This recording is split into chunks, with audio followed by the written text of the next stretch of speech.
If you see Srila Prabhupada's letters of the time when he didn't start ISKCON, he had a master plan. He presented it twice.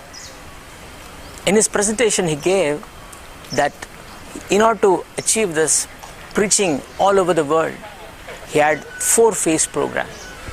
He called it the 4 waves.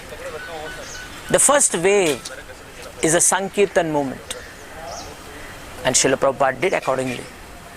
He encouraged devotees to go in streets and chant for hours and hours. And gradually the movement took up another phase of Sankirtan by distribution of Back to Godheads and Srila Prabhupada books later when it was printed. So this was the first phase where he introduced Krishna consciousness. The next phase was building temples, temple entry movement, deity worship movement, where people could engage themselves in the service of the Lord.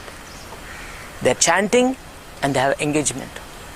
We know Srila Prabhupada was worried because people were getting up late, and he introduced Mangalarti, which they required deities.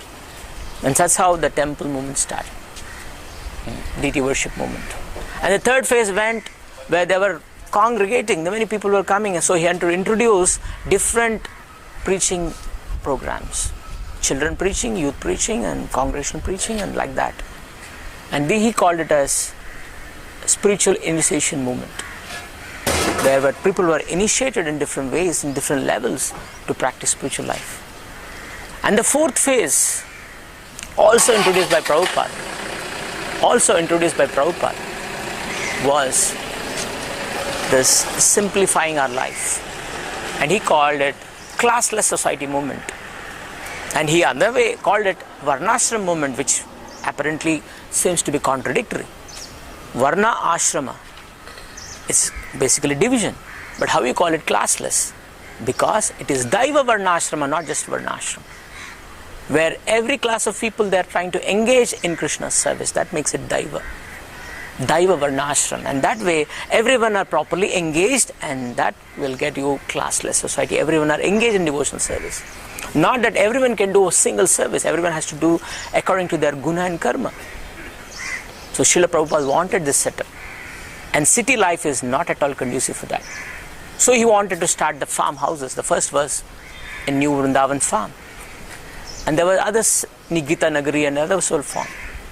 But somehow, the first 3 movements took off after his disappearance. But the fourth was left alone, untouched. There were many attempts, but it seems to be an impossible task, and there was failure. So, His Holiness Bhakti-Raghava Swami Maharaj, in his readings of Srila Prabhupada books, thought that this was something missing in the preaching. So he volunteered himself to take up this task, to inspire people, to himself do something about this fourth movement. And in Indonesia, where he was preaching, he got his youth. It was a Muslim state and there was no center, and ISKCON was banned. So he took up a big land there and got the youth married and stayed there as in a village. And now the recent development is that this village is recognized by the government itself. It's become a full-fledged village. It's called Gita Nagari Baru, where devotees are staying in simple setup, practicing the spiritual life. So this is what our movement has to take further. We have to develop so many communities. Otherwise, the existence of devotees will become very difficult.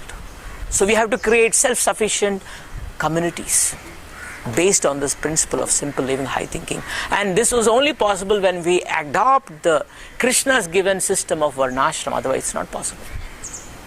So these 4 waves are different levels of a preaching, and we have to take up these 4 levels. It's not that we take 4th or we give up first. No, it is a gradual advancement. Just like in Bhakti, we start with Shraddha. That doesn't mean when you go to Asakti, you give up Shraddha. No, it's a build-up of Shraddha. Similarly, the first movement builds up into 2nd, 3rd, 4th, and that's not we are giving up. It is composite 4 movements which you have to get. And the 4th is missing. So our effort, our humble effort, under the direction of His Holiness Bhakti Raghav Maharaj, who is the minister of ISKCON Daiva Varnashram ministry in India, which is promoting rural development. So we are trying to move into villages. The one way is create a village, and second way is to go to the existing village where they have the setup and just put Krishna there and see that simplicity is maintained. So our humble efforts, we pray at the lotus feet all the devotees who are sincere followers of Srila Prabhupada to bless us, to at least make an attempt to inspire us. This attempt that will be fulfilled and give us pleasure to all the Prabhupada Anugas. Thank you very much.